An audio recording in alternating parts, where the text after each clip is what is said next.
Lake Baikal, the oldest, largest and deepest freshwater lake in the world. Formed 25 to 30 million years ago, it contains almost 20% of the world's fresh water.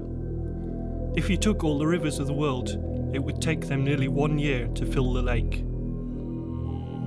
It's now mid-March.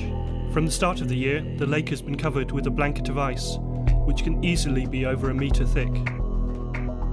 On the 11th of March 2006, we first set foot on the Baikal ice. We meet up with the support team from the Ministry of Extraordinary Situations. Together with the little pup Grey, they were to be our backup in case of emergency and our travelling companions for the next week.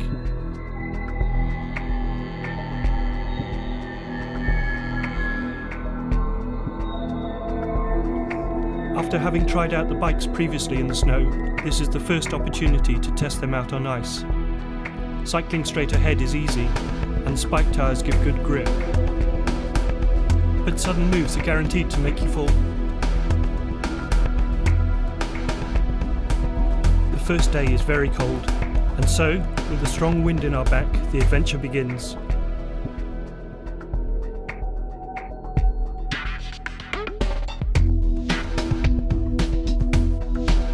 Six days of cycling are ahead of us. We will cycle along the western coast of the lake, towards the island of Beautifull, passing a wide range of landscapes along the way.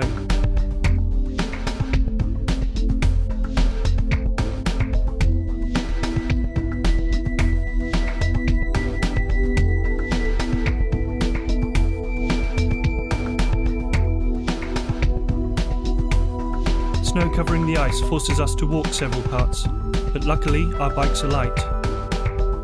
As we are all novice ice cyclists, the first day proves to be the most challenging, due to the snow covering the ice. But Burhan, the god of the lake, smiles on us for the rest of our trip, and the temperature, our expertise and our enjoyment increase as the trip progresses.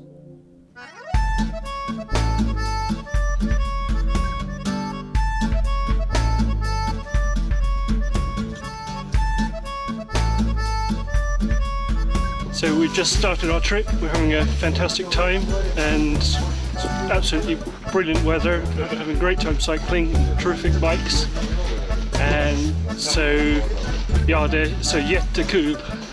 Jag är så glad att jag är här. Tack André, ja det är kul. Yeah, what should I say? I'm a long ways from home in Siberia and I'm warm and it is very fun. It's better than skiing. And yeah, it's gezellig met alles hier. Thanks, André.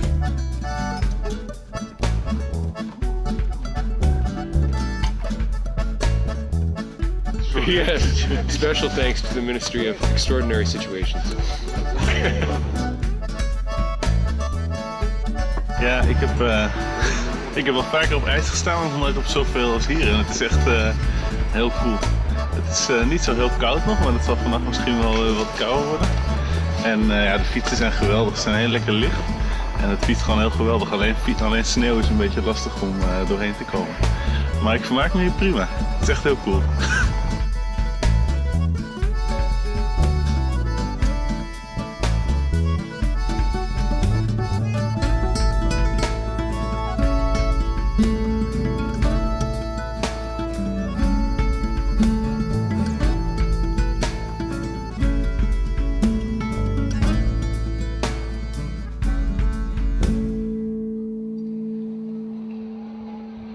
After lunch in the house of a local marine biologist and diver, we set off again.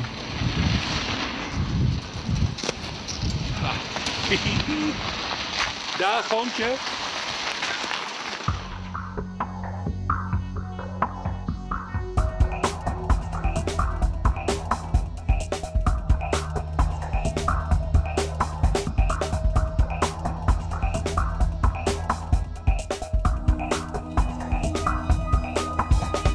On several days, the ice comes to life.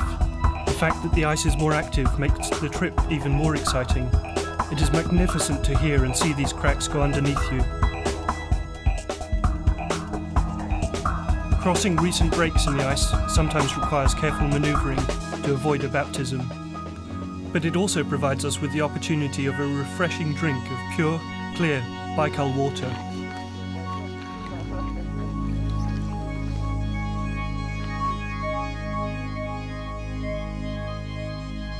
During the trip, the guys from the Ministry of Extraordinary Situations scout ahead, checking the ice for recent breaks.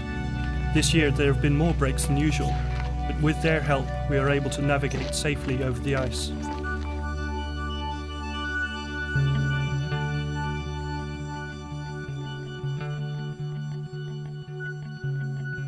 They also prepare the meals on the way. Today, pelmeni is on the menu, a Russian version of tortellini. Preparation of this dish is simple, as it can be made in advance, frozen and then dropped into boiling water.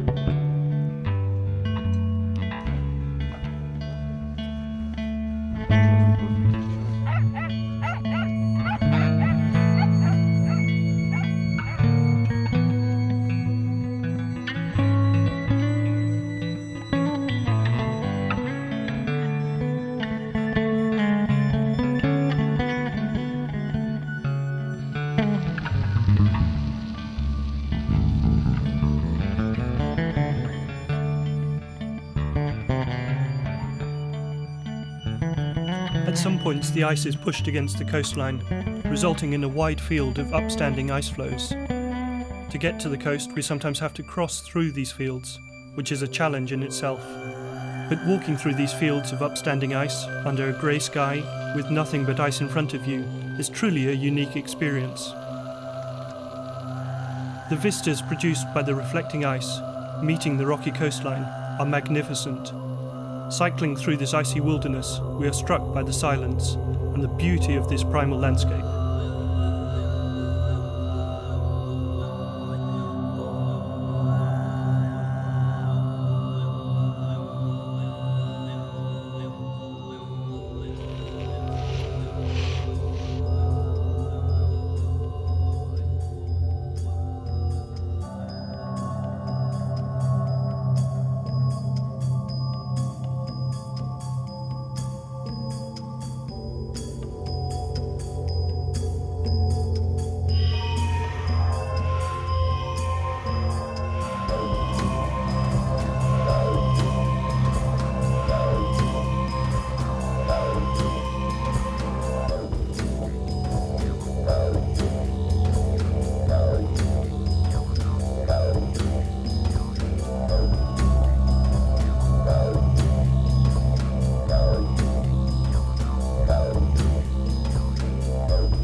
We spend our evenings in wooden cabins along the lake.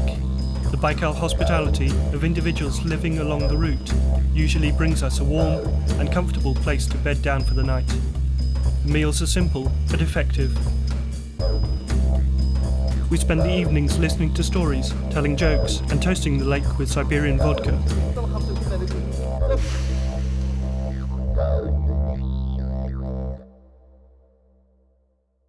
Hello, my name is Jay Cooey. I come originally from the United States, a state called Wisconsin, but I currently live in Amsterdam.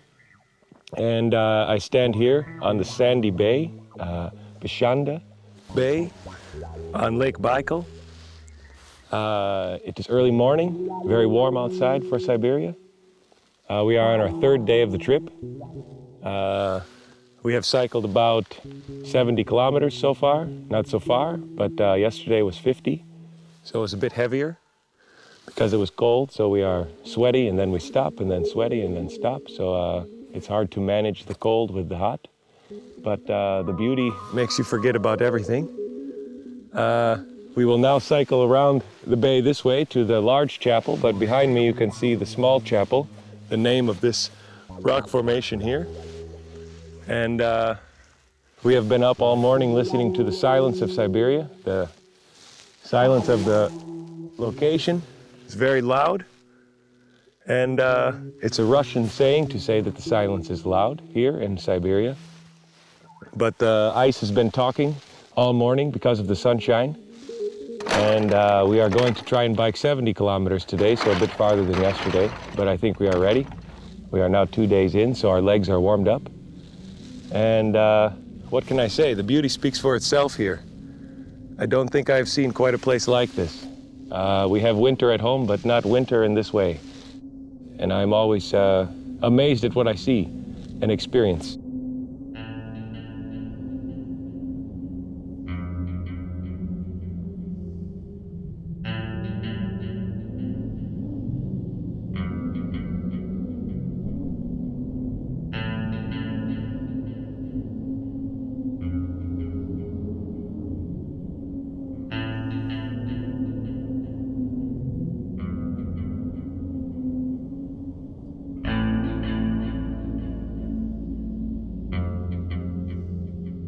On the rocks along the lake, we come across 3,000 to 5,000 year old evidence of inhabitation of the region during the Stone Age. These rock paintings are most accessible from the lake, although reaching them involves a trek over ice floes. The paintings are most clearly seen when the rocks are wet, so what appears like mindless vandalism is actually art appreciation.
So this is the 4th day of our trip. We've been cycling along Lake Baikal, and we've now reached actually the halfway stage of the distance that we plan to travel.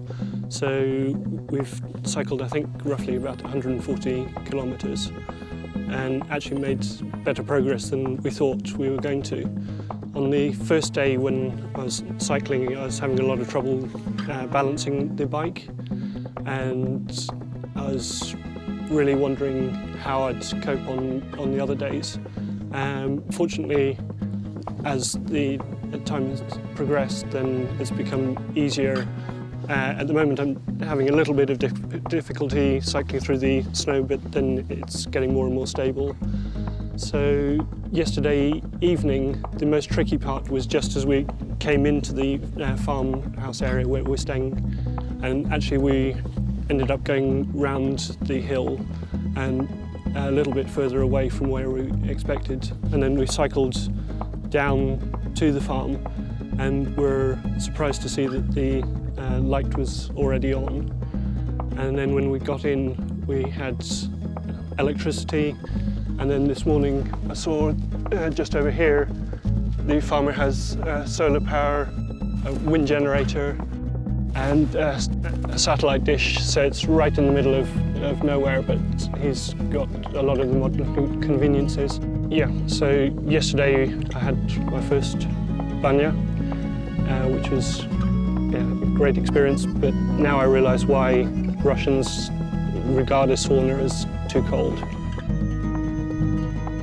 And also got the chance to talk with the farmer a little bit yesterday. So he has the pastures around here, and he's also got some fields further over, and he runs a herd of 120 cows, and he actually has imported a Simmental bull, so that was interest to me because of my background in veterinary medicine, so I was able to chat through an interpreter and get some idea of the farm and the place that we were staying.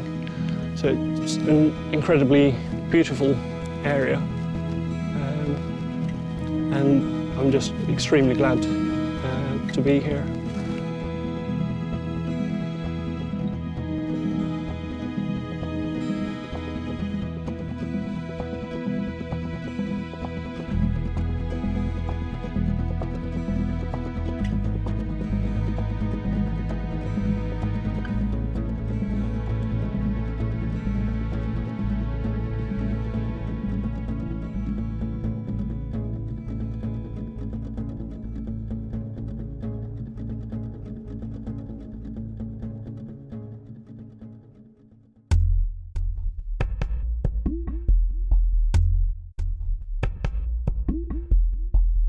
On the 5th day of the trip, we reach a big canyon along the lake.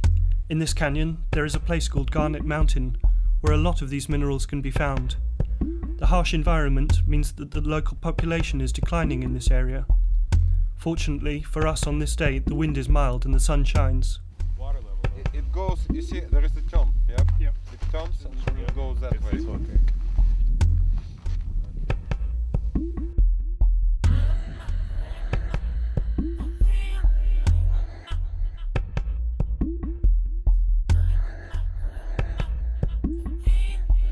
We pass through the village of Sama. The name Sama not only refers to this village, but also to the canyon, to the river running through that canyon, and finally to the strongest wind on the lake. Coming from this canyon, the gusts of wind can be so strong that they can lift roofs off houses and sink boats. The indigenous population, the Buryats, considers Sama as one of the most mystical, beautiful and terrifying places on the lake.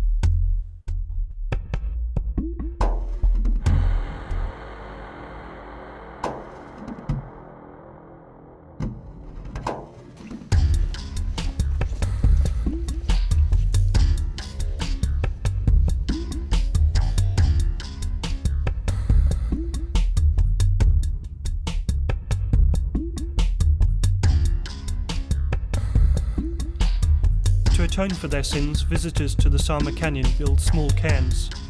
Stones are placed one on top of another. The larger the sin, the larger the stone.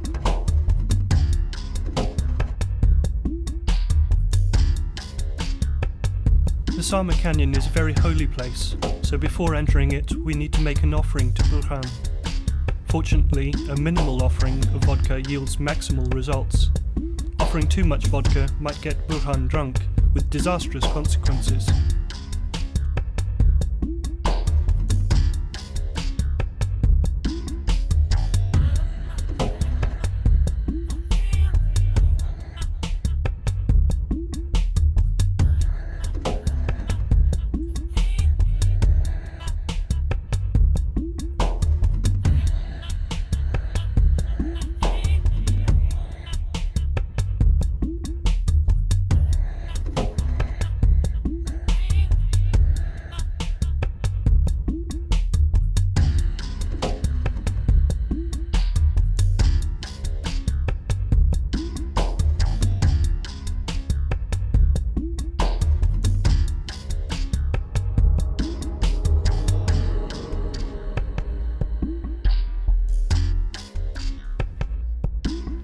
Near these holy places one can often see holy trees.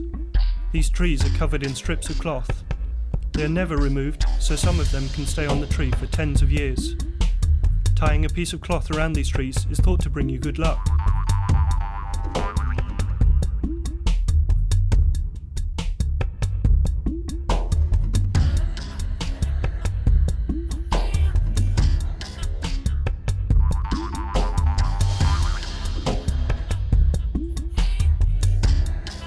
After several hours of hiking upstream, either on the river or along the snow-covered banks, we stop to try and find garnets in the rock face along the riverbank. However, we return empty-handed. In Buryat tradition, this is in fact the correct way to return, as it is said that those who take something from the Sama Canyon will encounter bad luck.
After 6 days of cycling, we are approaching our final destination, the island of Ahun.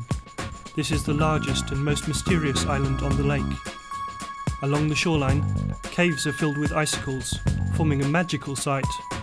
These caves are approachable only from the lake, so winter provides the best opportunity to see them.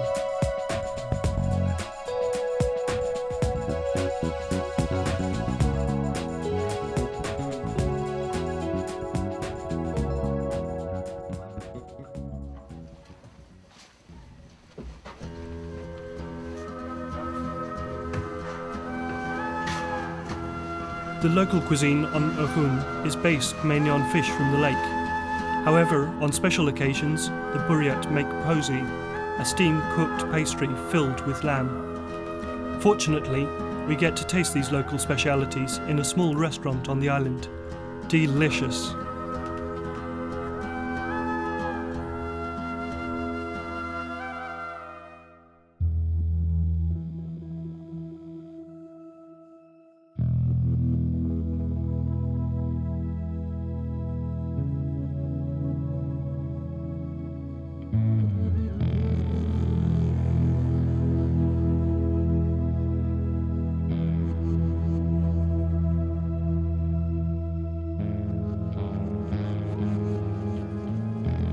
After sunset, we received the blessing of a local shaman in his yurt.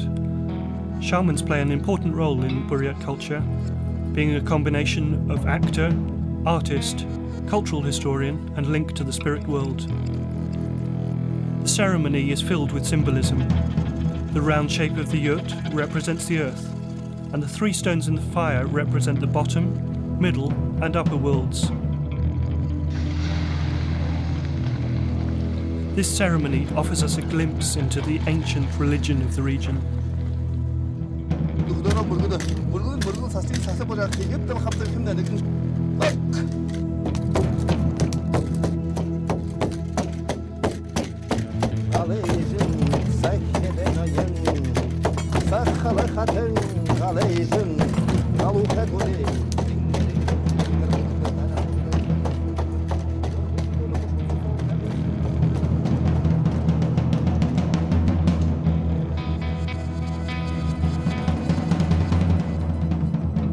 So ends our journey over Siberia's treasure.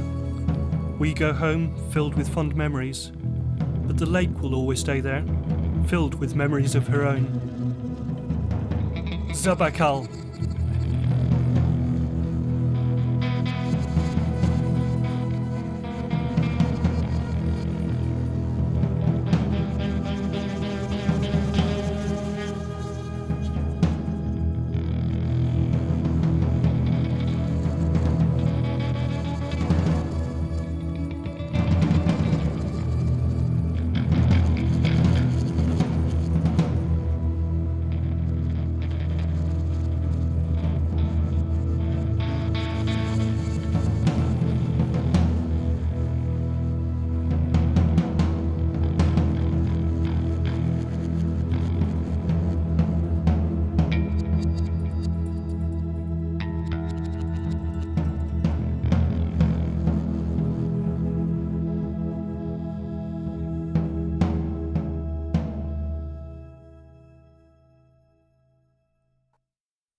Hoi, ik ben Rogier en ik kom uit Nederland. En dit is nu de 7e dag van onze reis over het Baikalmeer. We hebben nu zo'n 320 kilometer gefietst en we zijn nu op het eiland Ohun aangeland. En het is eigenlijk heel grappig zoals deze reis begonnen is. Want minder dan 2 maanden geleden was ik bezig een artikel te schrijven voor een wetenschappelijk tijdschrift. Samen met wat Russen, waaronder André. En tijdens een avond toen hij in Amsterdam was en we wat aan het drinken waren, heeft hij voorgesteld om over het Baikalmeer te gaan fietsen. En toen hebben we eigenlijk alle 3, Carl, Jay en ik, gezegd dat we dat wel zouden doen. En hier zitten we nu. Ja, het is echt prachtig hier. En het leuke van het landschap is dat overal langs het meer het landschap steeds blijft veranderen. Dus we hebben hier nu een stukje gevonden met een strand en zand. En het lijkt hier sprekend op de Nederlandse duinen. Maar als je iets verder gaat, aan de overkant van het meer bijvoorbeeld, zie je schitterende rotsachtige bergen bedekt met sneeuw, waar het veel meer op de Alpen lijkt. En we zijn ook al langs heuvels gekomen met dennenbomen erop, net als in Noorwegen. Het is zo'n verschrikkelijk gevarieerd landschap, het is echt prachtig.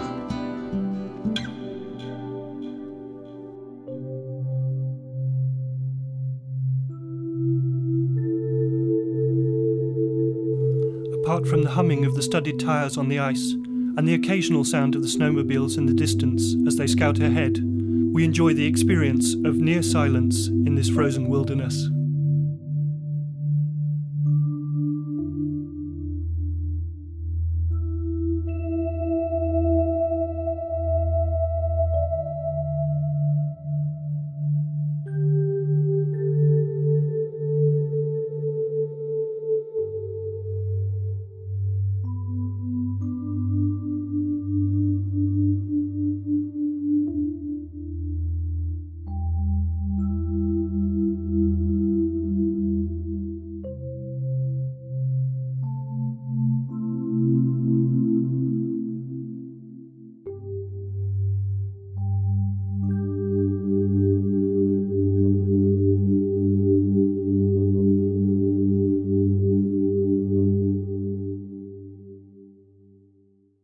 Yeah, I don't know what to say. We are on our last day in Siberia, and our last day in Irkutsk, our last day on Lake Baikal.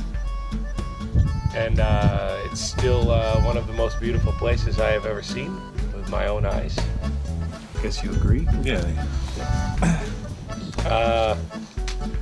Yeah, I think the trip exceeded all expectations in some way or another. The food was much better than I thought it would be, especially the fish.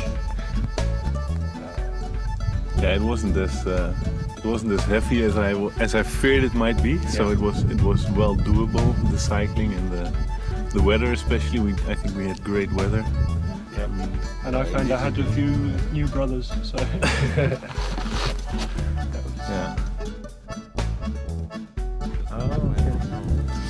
Yeah, Burhan is the god of Lake Baikal, the spirit of Lake Baikal, and I definitely feel like we were blessed by him, and I will take a part of him with me when I leave, which is really something special, I think. Initial impression was that we were coming here to have a cycling trip, and this was going to be the main thing. And then when we got here, well, first of all, you come and you see first the river coming in, and then this huge plain of ice. And yeah, I mean, it's just amazing. And then you're cycling along, you see the mountains, and so you've got all this scenery, and then you combine that with getting to know the people in the group and forming friendships as the trip went on, getting to know them a bit better, even though you don't have common language through gestures or another language like German or something. You can make yourself understood. It's definitely a once-in-a-lifetime experience, and the cool thing is that it's a once-in-a-lifetime experience, which 2 months ago I didn't even dream of having.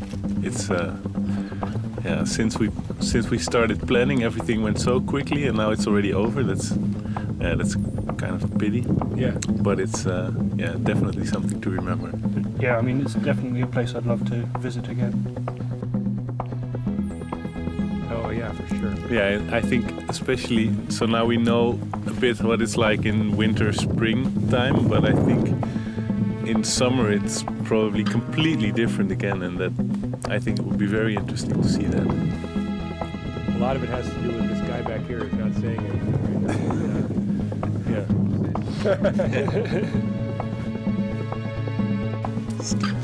Я рад, что в этом путешествии была такая команда. Такие сильные, крепкие парни. С ними было легко. Yeah, and well, of course we must give many props to our cameraman, because I think when whatever comes out of the video, I think yeah, I'm waiting with bated breath to see what it is, because I know my pictures will be nice, but to have someone documenting it on film and then producing some kind of collective video to remember what we are doing by is really something that is especially unique to this trip.